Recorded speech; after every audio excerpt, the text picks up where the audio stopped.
Time now for my political panel. Liberal MP Tim Wilson and Labor Senator Jenny McAllister. We'll start with Tim Wilson, who I know we have. And Tim, I want to start with you with some comments made by Health Minister Greg Hunt. He says it's time for Victoria to begin reopening based on the federal standard of fewer than 10 new COVID cases on a 14-day average. So you say that it's time now to reopen. I suppose that's exactly what the Premier is going to do on Sunday, isn't it? Is this about setting up a kind of benchmark for what that reopening looks like? Because he's already told us Sunday will be the day. Well, the Health Minister has outlined what the position of the federal government is, which is we want to see Victorian open safely to make sure that people can get on with their lives.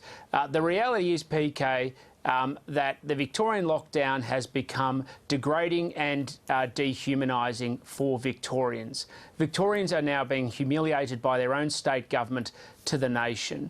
The mental health impacts from this lockdown are severe, and it's increasingly concerning the steps that the state government isn't prepared to take in light of what they've now admitted, which is that they aren't confident they can meet their own roadmap, and that's why the federal government is being so strong in making sure that we communicate the expectation we have to build the spirits, the confidence of Victorians to be able to find a safe normal for people to be able to get on with their lives. You say degrading and dehumanising, but what the state government was intending to do was to suppress the virus so that there wouldn't be a third lockdown, so that Victorians wouldn't have to be in this situation again. That was what they were trying to avoid.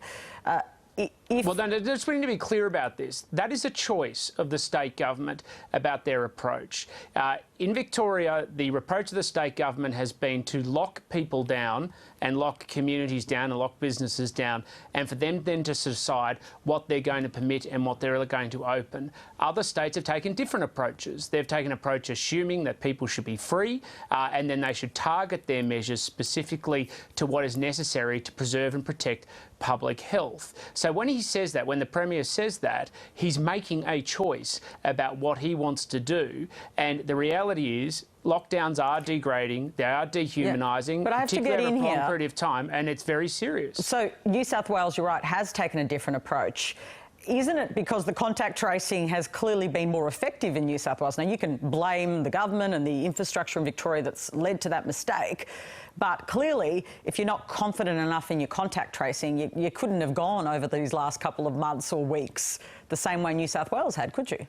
Well, we've now had this virus living with us for a substantial period of time, nearly 8 to 9 months, of which Victorians have spent a fair lick of that locked down. And if the state government hasn't been able to build up the basis of a successful contact tracing system by now, I don't know when they ever will. And the Victorians deserve answers. I accept that at the start of this crisis that there were limitations. As the World Health Organization has rightly pointed out, lockdowns have a place when they're to build and skill up capacity to address an immediate crisis. That isn't what we're in now. It's a prolonged, humiliating, degrading lockdown, which is taking a very real toll on Victorians, and increasingly it's because of the state government's incompetence to be able to manage a crisis. OK, I'll park it there and bring in Jenny McAllister from the Labor side of politics. Jenny, you're in New South Wales where it's been pretty different. You've been having a very different sort of situation, but you've got an outbreak which has been reported today. In fact, higher cases of community transmission than Victoria. Are you concerned? Look, we should all take every precaution. I was listening to Tim's remarks about the Victorian situation. It is obviously very different. And the approach Labor has taken at a federal level has been to support the state premiers who are working with the health advice that they have and the circumstances that they have been presented. That will continue to be our constructive approach. Of course, I would like to see New South Wales stay with low overall case numbers, and I guess we wait the health advice, which will be delivered by the Premier and the Health Officer here in good time. I want to change the conversation and stay with you, Jenny McAllister, to tax. Why not? Let's talk tax. I love tax. Will Labor scrap or scale back the $130 billion stage 3 tax cuts? Do you think Labor should?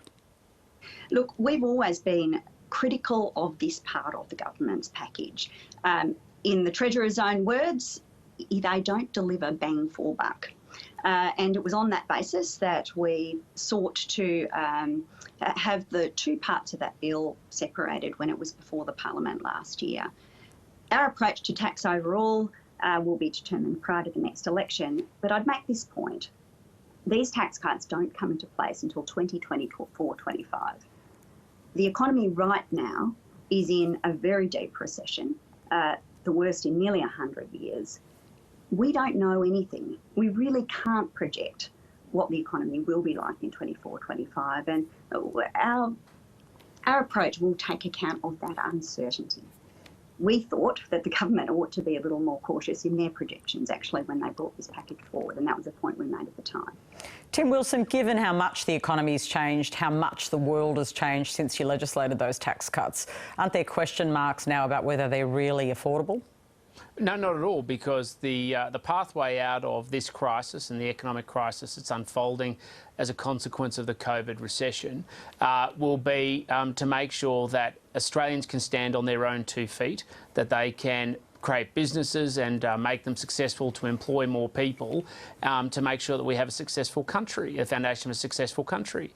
And that's what these tax cuts are ultimately about, is actually enabling Australians to rebuild the country from the citizen up and the enterprise up, not from government down. So there is no country on earth that has ever prospered economically because they have taxed their citizens more. It has come through empowerment and empowerment to be able to set up businesses that can employ people. Look, I want to talk about the situation in New South Wales before I let you both go. Jenny, should Gladys Berejiklian stay on as Premier?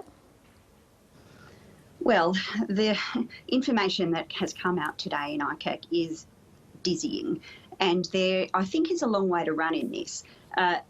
Today at ICAC, there has been evidence presented that Mr Maguire was, to some degree or another, involved in a series of really scandalous matters. There was evidence in relation to a cash for visas program, evidence in relation to using an electorate office for personal gain, property deals, you name it. And the question the Premier will need to answer is that all of these things occurred in a period when she was in a close personal relationship with Mr Maguire. The evidence presented suggests that from time to time he discussed his financial dealings with her, and she will need to answer questions to the public's satisfaction about how she handled any conflict of interest. Okay, she has answered them. Views about those things. Are you satisfied on the basis of those answers that she should stay on as Premier? Well, with respect, Patricia, I don't think she has.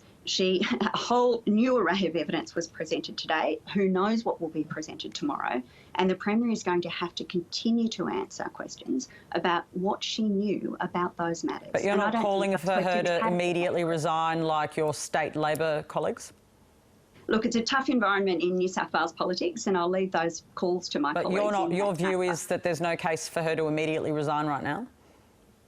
In the end, that decision will be a matter for her colleagues. They will have to satisfy themselves that she has satisfactorily acquitted herself. And as I say, I think this has got a long way to run. The evidence today was quite incredible, and I gather that there's more to come. Tim Wilson, it was incredible. She was in a 5-year close personal relationship. If you heard the transcript, you've heard the calls.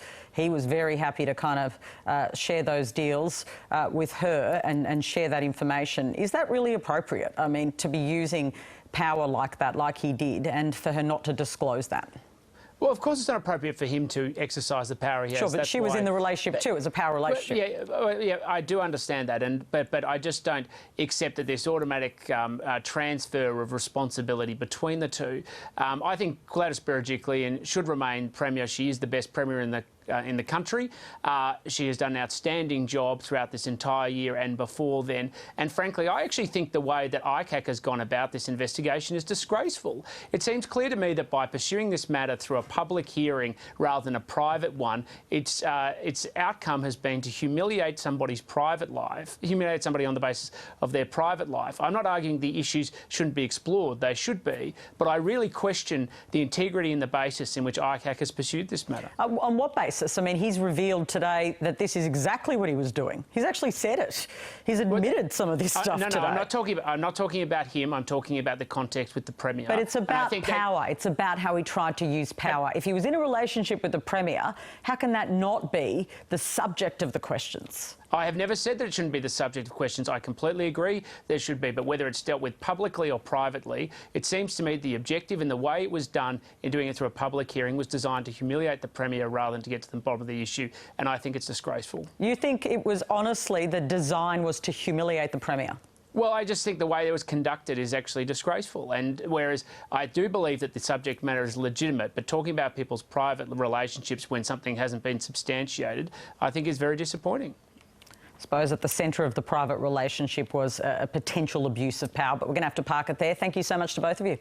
Liberal MP Tim Wilson and Labor Senator Jenny McAllister joining me this afternoon. Well, that's afternoon briefing for today.